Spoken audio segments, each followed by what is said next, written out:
go. Okay. I just turned my phone off. It's off. Yeah, I did the same thing. Amalia Hoffman, welcome to You've Got Mel. Hi, how are you? And thank you for hosting me. I'm really excited to be here. It's my great pleasure. Thank you. And we'll just make sure that we're live now. We are live. And we always start the program with the jingle. Okay. Because, jingle, took me years, costs money. We have to have a jingle. So, go ahead, then the jingle. All right, jingle time. Here we go.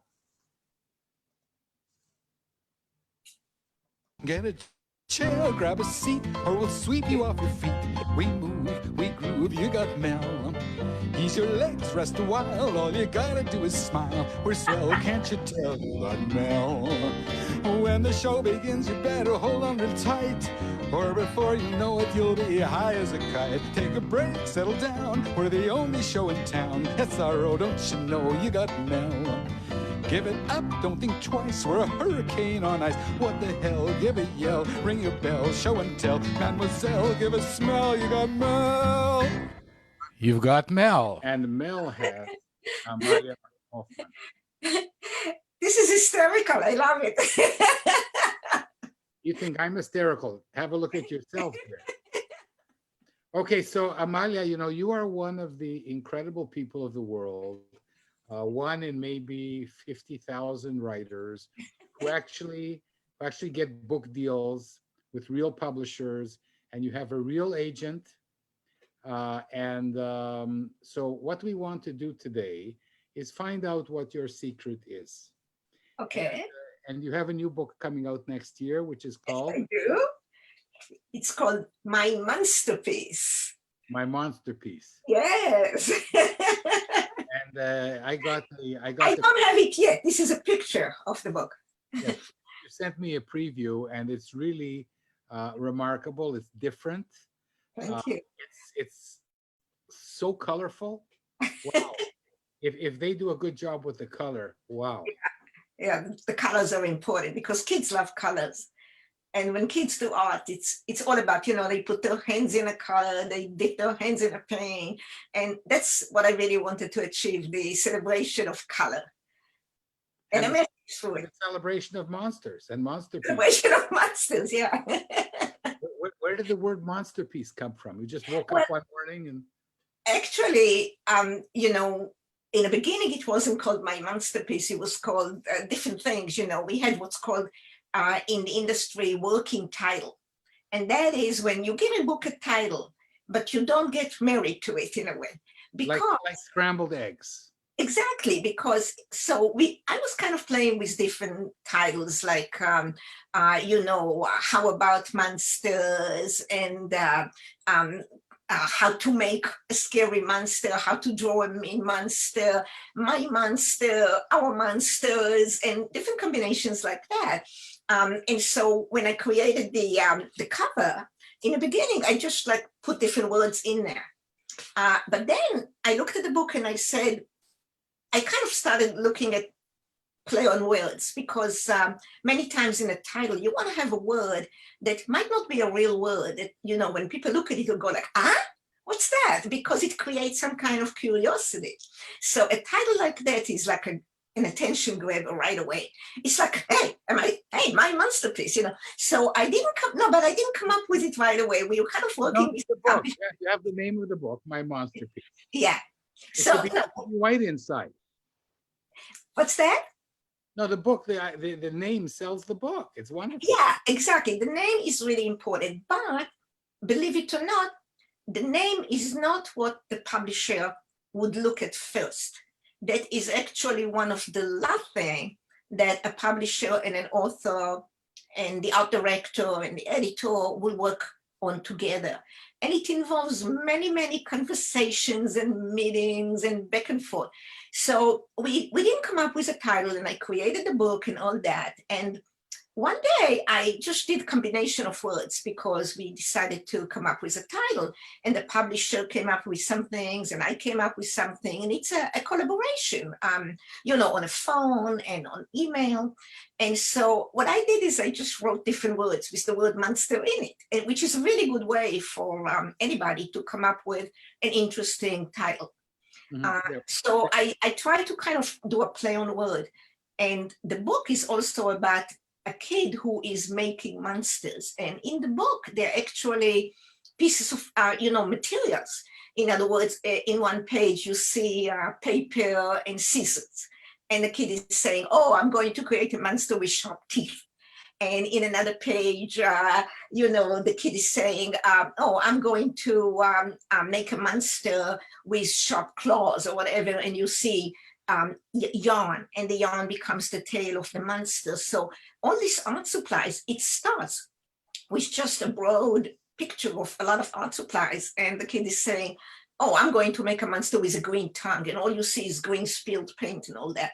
So I said to myself, well, the book is very much about the creation of the piece with art, and to encourage kids to really go out and do art. You actually don't have to encourage kids, you just have to celebrate in a way.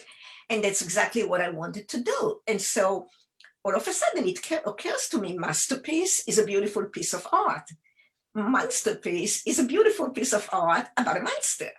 And so I brought it to the publisher and the editor, and I wrote a couple of titles. On the top, I wrote my masterpiece.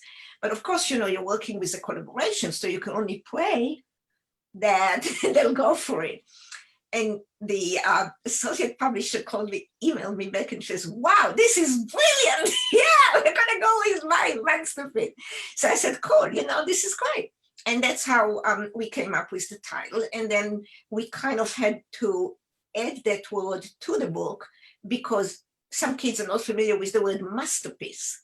And so we kind of, on the first page, we said, oh, I'm going to create a masterpiece, my masterpiece, so that right away it's clear what is a masterpiece. And I'm very happy with it. Yeah, no, it's great, and it's a great example of associative thinking. Yeah, it really is. Yeah, it's a great exercise for all writers to take an important word in their story. Yeah, and look for things any which word. Yeah, well, but the thing is that a writer also has to be careful, because sometimes you have a title and you're so in love with it that your whole book is locked. You can't be, you're locked because you already have this title. It's the same thing when you have a great opening line or opening sentence. You're married to it. And just like, you know, it creates a situation where you're not fluid anymore. You can't really go to the left, go to the right, because you are already stuck. And you say, oh, but I gotta keep this title, or I gotta keep this first sentence, or whatever brilliant thing I wrote in there. And when you write a story, until the last moment when you say, okay, this is going to be published this way, it's really better to stay a little on the iffy side. You know, you want to have everything right and correct, but you have to be open to making some changes because it's necessary. And this is more difficult when you're doing the artwork as well. It is. Well, it's you're really also, Amalia, aren't you also married to your art? Exactly. And I can changes, and you have to do it's three more new double spreads. Three more. I mean, I redid the whole dummy. This really? is, yeah. I mean, the original dummy that we submitted, had the idea. It even had the monsters, but maybe many pages just didn't work. And so we cut them, and I had to do other pages. I would say that 90% of the art I recreated. Fantastic. Because we decided, okay, this is good and this is good, but technique-wise, material-wise, they're both the same.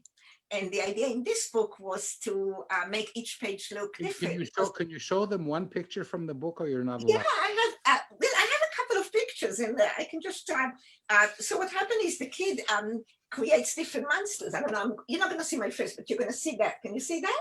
Absolutely. Okay, so the kid wants to create different monsters. He has an idea of making something really scary. Amalia, I don't want to give away the story. I want Yeah. to. I want people I'm to not going to give away the story. You got to buy the book to get the buy story. buy your amazing book. And I have another question before we start talking about your life and career and how you became a successful writer and illustrator, which is you have a publisher, which is essentially a Chinese publisher. Yes, the publisher. How does that work? Well, this is really cool because the publisher Yihu Publishing is very established in China. Of course, China is a huge market. It's a huge market.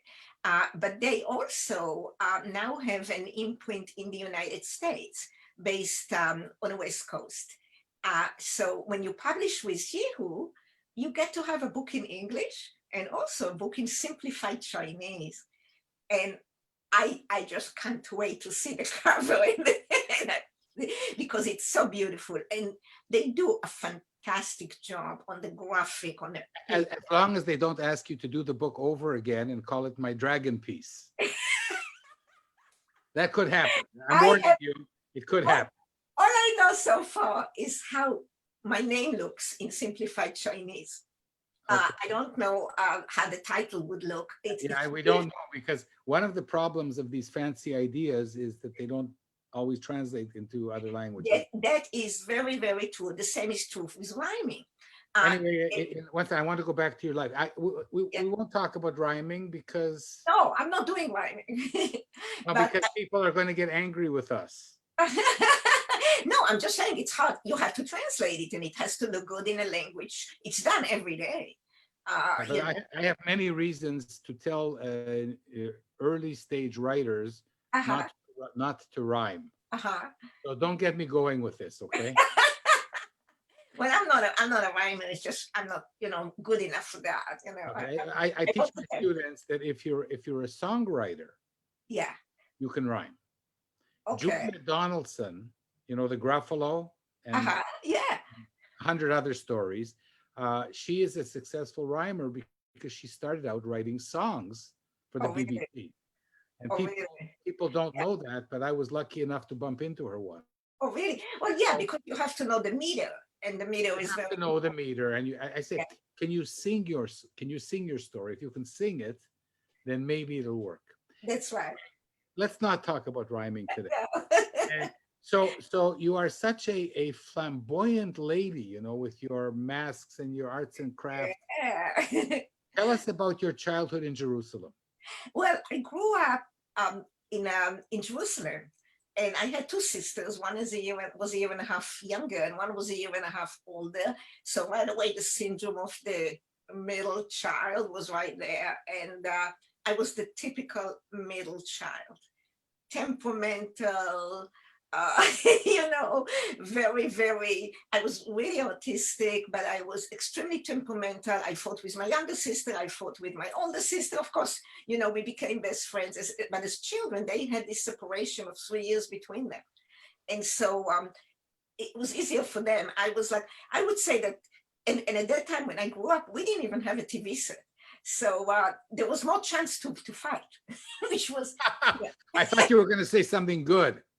Well, no, fighting is between kids. It's not all really bad.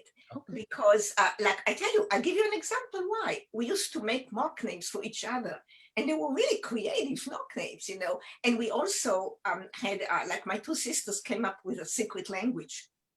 And then I came up with a secret language. My father said, well, if they don't teach you their language, let's have our language. So all of a sudden we had all these secret languages. Making different words for different things that nobody understands. And that is very creative. Amalia, you could have done Esperanto and have Zamenhof and have your own street. Well, actually, at one point in my life, Esperanto was really supposedly the future, especially in Israel, because Israel was a small country and everybody spoke Hebrew. And I went to Esperanto classes. Yes, I did. And that was in high school. I had a girlfriend and from class, and today every Wednesday, whatever, we actually went to Esperanto classes. And it's a language of logic, of course.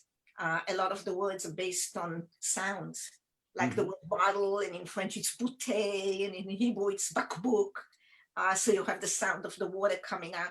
So everybody thought it had a great future. Of course, it never did. But yeah, so we, as a child growing up on the fourth floor with two sisters, not only did I have two sisters, we lived in the same room.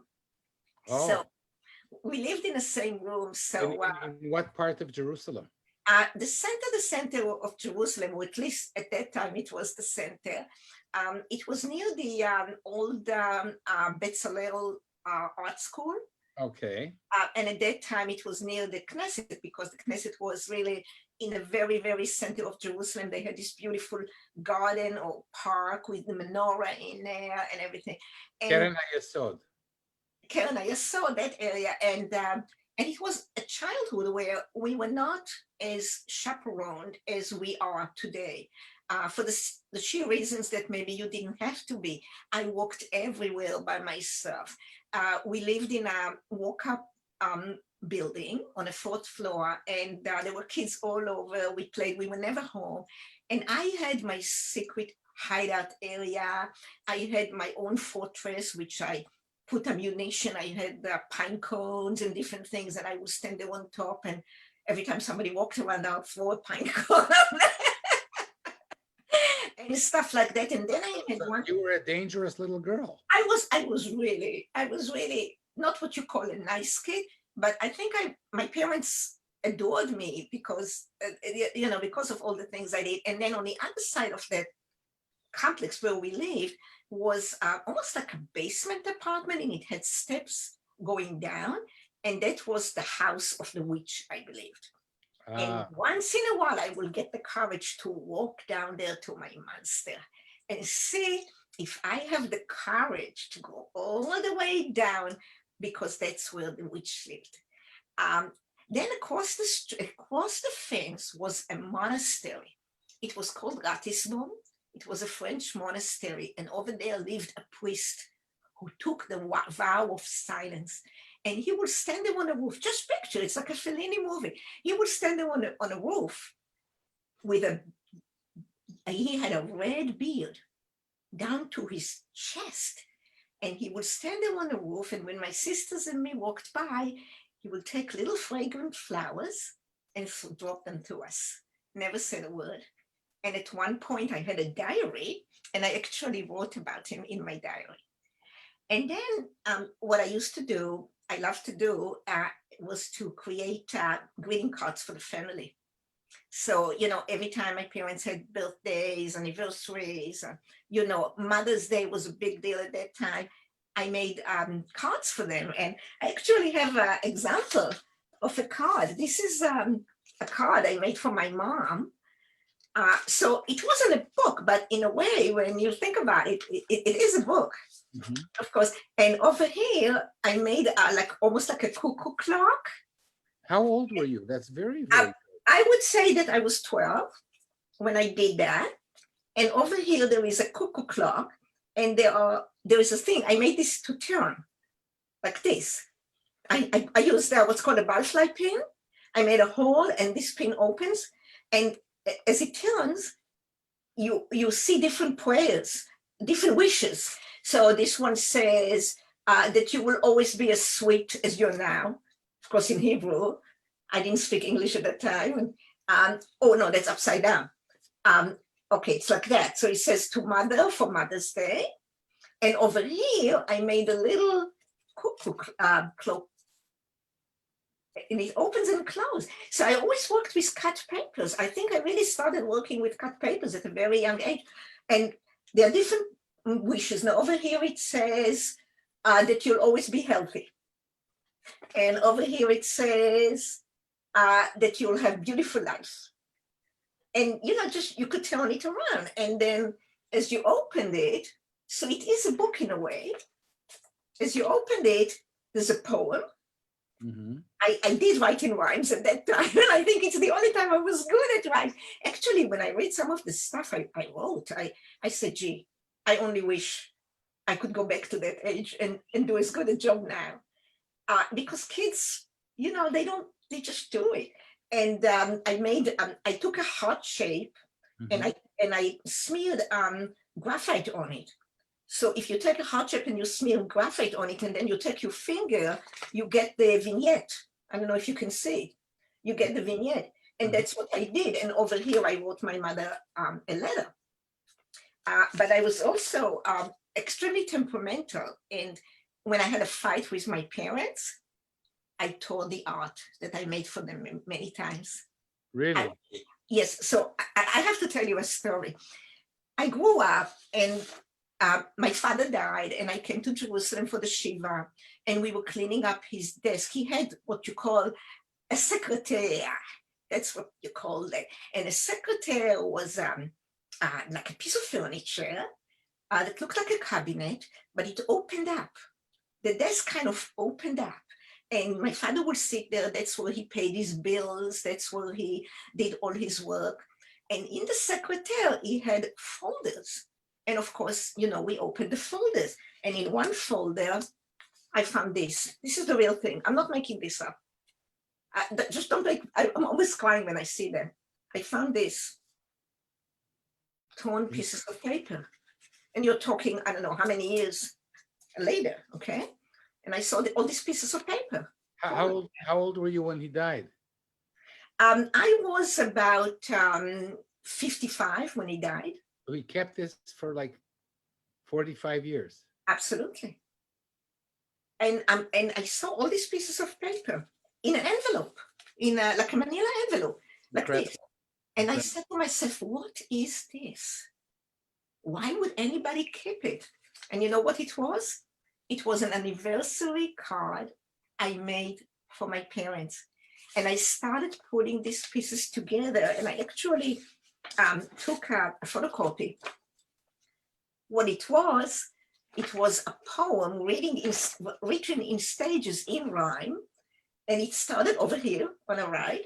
And it says, you can see my father. I don't know if you can see him in bed. Yeah. He's dreaming about my mother. Wow. And it says, poor Shlomo, that was my father's name. He couldn't sleep all night because he thought about this beautiful girl he met, and he couldn't sleep. Can you imagine? I wish I could do that today. I'm telling you, I cried. Every time I open this envelope and I see this to me is like, what a father I had. So you've been fighting your whole life to preserve this Amalia. Yeah. So this is really interesting because I saw this, and then over here, he decided he had an idea. Problem solving. He's going to write a letter and invite her to the movies. And then he puts the letter in the mailbox over here. And then she finds it, and she's like all smitten by it. And then they court, and then he gives her the first kiss. And at the end, they get married in the heart. So when I did the book, I had an idea of a kid who is creating monsters, and he's also a temperamental kid, he or she. It's not clear, but it's a temperamental kid that wants to create monsters, and every time he creates a monster, he goes, rah, like that, and he wants to scare everybody, and nobody gets scared.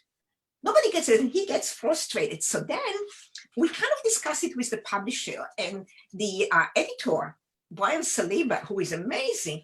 He said to me, well, this is the crescendo of the book.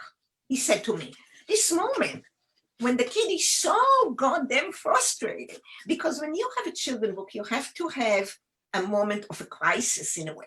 And then the crisis have to be solved. Without a conflict, there is no story.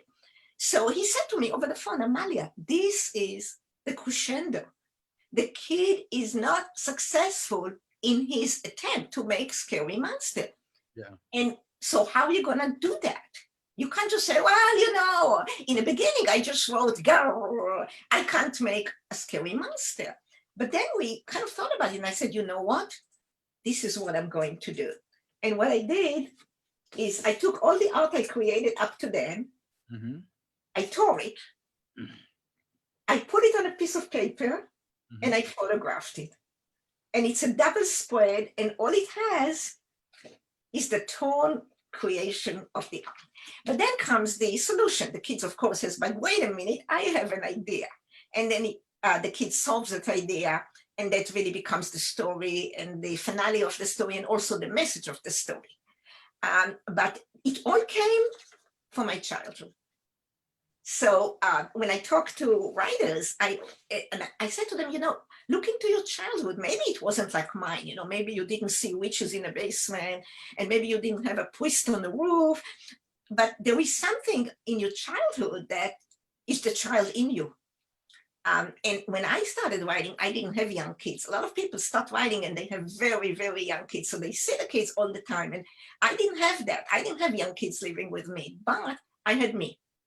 And I held on to myself all these years, maybe good, maybe bad, I don't know, but I really looked into myself and I said to myself, well, if I was this kid, because when I was a kid, there was a contest in a magazine, and I still remember the contest. The magazine was called Haaretz Shelanu, Our Country. And at that time, everybody had membership in a magazine, You didn't grow up being a good kid unless you... That's right.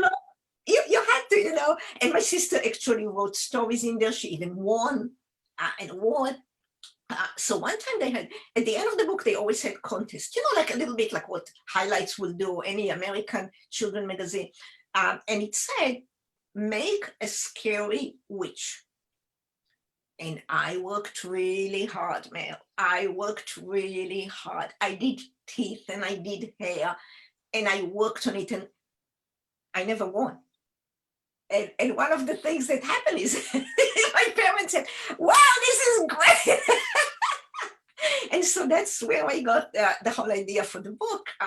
This is a kid, very much like every other kid. And kids have this desire to go and scare at least their parents, because it's a matter of power, because kids are being scared all the time. And sometimes they want to be the monster. They play that they are monsters, or just the power of saying, okay, I'm going to scare somebody else. So that's the kind of kid I wanted to create. And in the book, you never see the kid. I didn't want to show the kid. First of all, I didn't want to make it a boy or a girl or any particular, race or whatever. No, I just wanted to be the universal kid in us. Not so much about Charlie or John. I didn't want to call him a name. So I did the story in first person.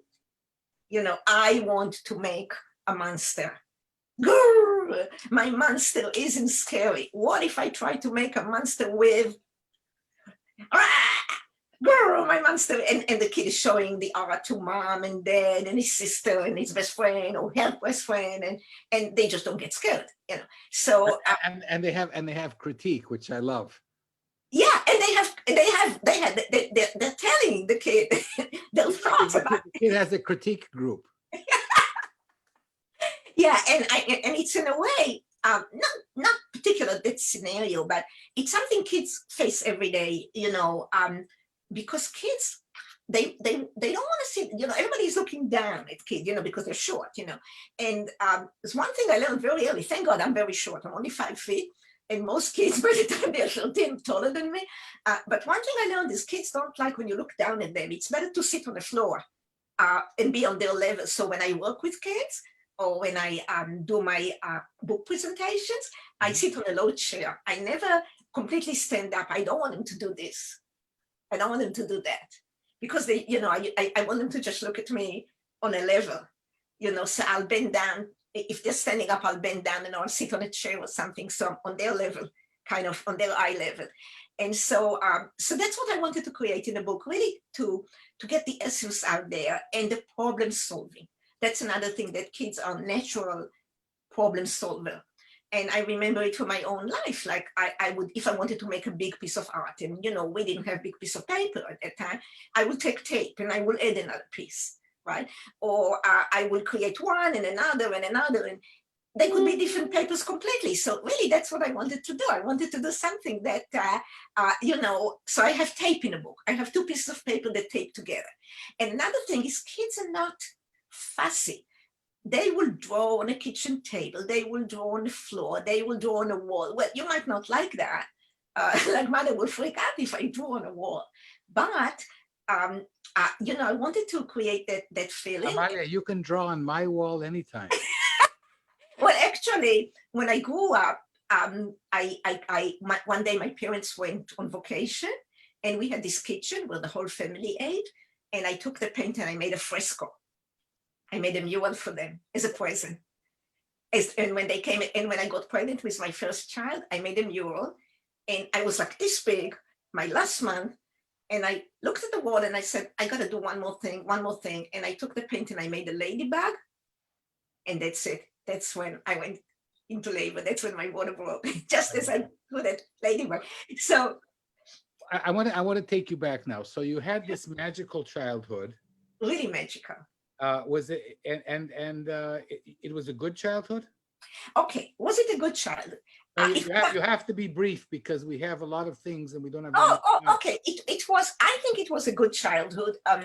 Because I think my parents gave us an awful lot.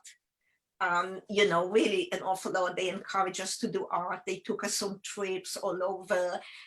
We never had a lot of money, so like we didn't stay in hotels, but we stayed in these beautiful kind of shacks all over. What did your parents do? My father worked for the Hadassah Hospital. He managed the supply department, and my mother was a nurse. They both worked 6 days a week, really, really hard, and raised 3 kids. And and the kids kind of, we helped each other. Did you do art in high school? I did a lot of art in high school. Actually, I had special classes that my parents signed me up for after school. And the teacher was Jonah Mach. He was an artist. And he was also my art teacher in high school. I went to the Hebrew University Art High School, which encourages art. And I think it's one of the most beautiful experiences I have had, because we had music, we had art, we had philosophy and stuff like that other schools did not offer. And during my years, and high school started actually at the age when people here start middle grade school. And over the years, I even had a diary. I kept a diary, which I kept, and it had a lock and a key.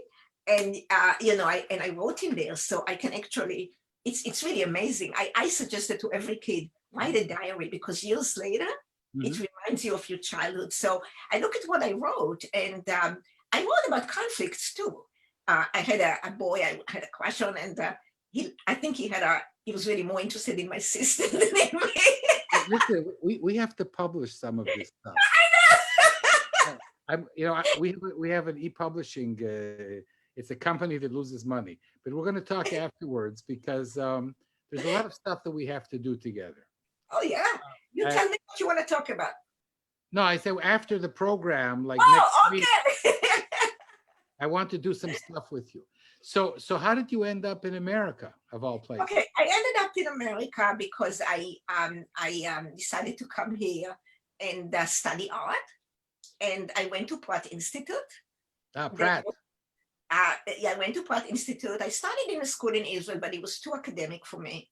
I wanted something more open, and I decided to come here and study art in Pratt Institute.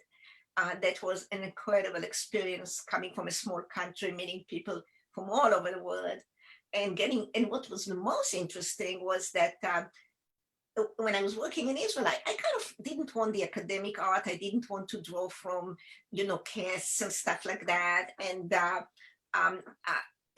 was required. And I kind of failed miserably in that. I failed drawing, and I came to Pratt Institute, and on the first month, there was a big sign in a hallway, and it said drawing competition. And I called my father and I said, can you mail me or ship to me my drawings from Israel? Wow. And my father got a big box and shipped it. And I won first prize. And that's when I know that art is, it's not the same for each person. It's like what's good for one might not be good for another. I knew that. I realized that. What's incredible about the artwork in at least that book, in my monster piece, is that you are unbridled, unfettered, unrestricted, multimedia, multitasking, drawing and sticking textiles and whatever you have, taking photographs, which are also your Yeah. your photographs are art. Yeah, and this is something I've never done before. It was just it was actually the suggestion of the editor, Brian Saliba, and I said I went for it. I said, yeah, why not? And I also, I don't know if you can see it in the art, but a lot of the art was not created with paint. I actually dipped my finger in paint Mhm. and painted like that because kids do that. I'm sure you do, and part of the reason is because this discussion is two kids talking to each other. So Yeah. I would be disappointed if you didn't stick your finger in the paint. I stuck my finger in paint. It was all over my hands. It got on my clothes. And a lot of the stuff I did was a toothbrush. I kind of started with toothbrush.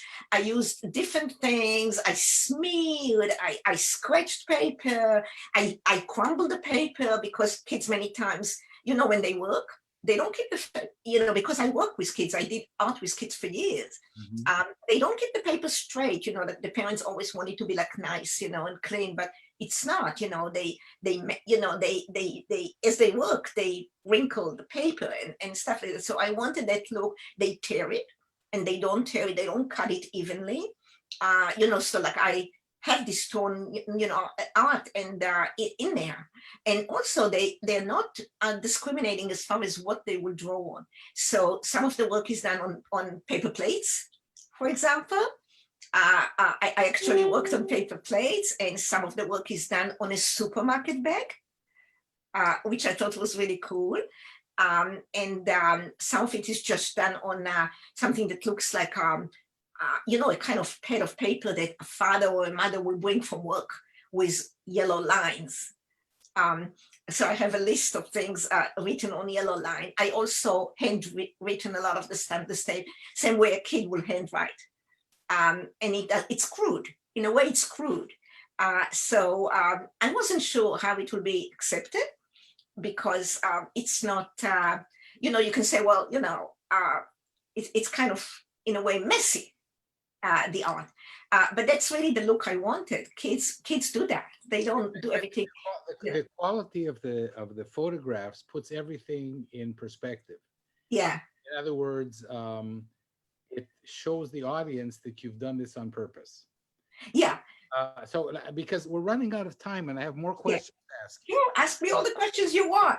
Why did I came from Canada to Israel and I thought and I've had a marvelous life here. And you Yeah. came at the age of 23 to the Pratt Institute and you never really came back. Well, I come back every year. No, but I mean, you live Yeah. in America. Yeah. Well, I stay here because with your Israeli accent. yeah. And you raised a family in America. I raised a family in America. My connection in Israel. I have a sister in Israel who I adore, and we talk almost every day. I have a group of friends from high school. I still have a group of girlfriends from high school. Fantastic. But I want to ask you about America. Uh-huh. You've chosen to live in America. Yeah. Because I raised my kids here and they are Americans. And I had I have to say that America welcomed me with my art. At the time when I was young, I was very frustrated by not being able to do what I want in a school in Israel. I think it's very different now.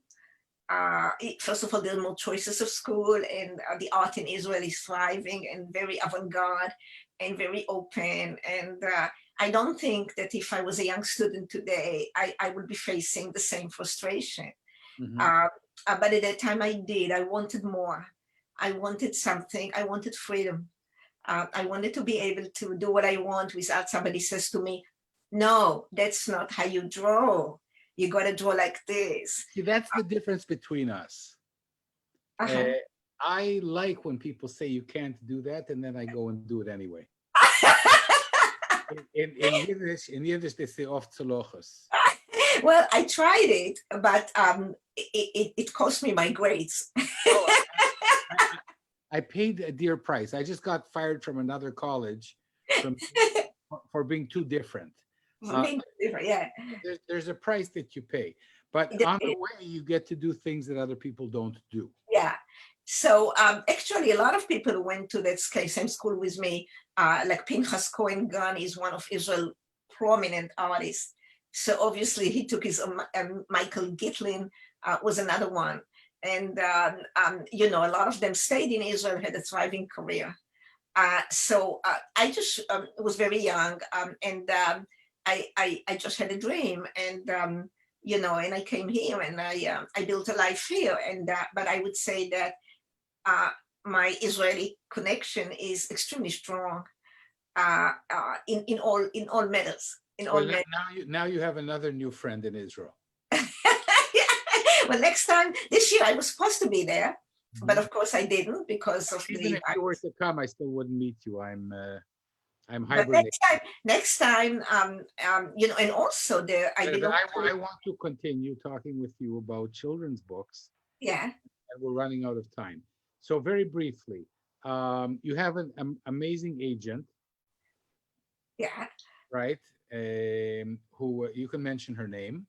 Well, you know, I'll leave that for later on. Yeah, the agent that Later on is now because we're oh, getting okay. at The the end. agent that shopped around the book is Anna Oswanger, and this woman doesn't give up. She got like 46 rejection for the book, Mhm. and at the end she kept on going.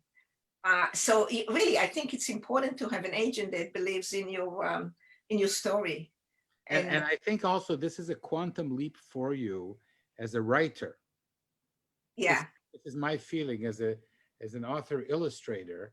You have now really, I think you've hit a home run with this book. I'll be very disappointed if it's not a huge success. thank you. I hope so. Uh, and I just want to end up by asking you whether there's anything that I haven't asked you that's important for you to say. Well, the only thing that you know I'd like to say is maybe encourage other writers if they'll watch the show, and that is that it wasn't easy for me to get what I wanted. I know some people, you know, had the first idea, they took it out there, and somebody grabbed it, and it became a bestseller, and that is just not my story. I didn't have any fairy tales like that. Even to get my driver license, I failed 4 times. So I'm not one of these people that, I mean, I did publish a lot of books, but each book is its own struggle. And it's a world where it's beautiful and it's great, but you also have to be willing to accept rejections, criticism, disappointments, and be willing to work extremely hard. I think it's just part of it. And people look at the picture book and they say, well, you know, that's really easy, you know, but it's really not. It's really a lot of work, but there is a magic in the fact that you struggle and then you know you hug that book for the first time. There's just something extremely magical about it, and that's really what I'm getting out of it.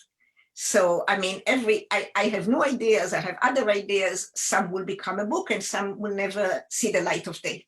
Mhm.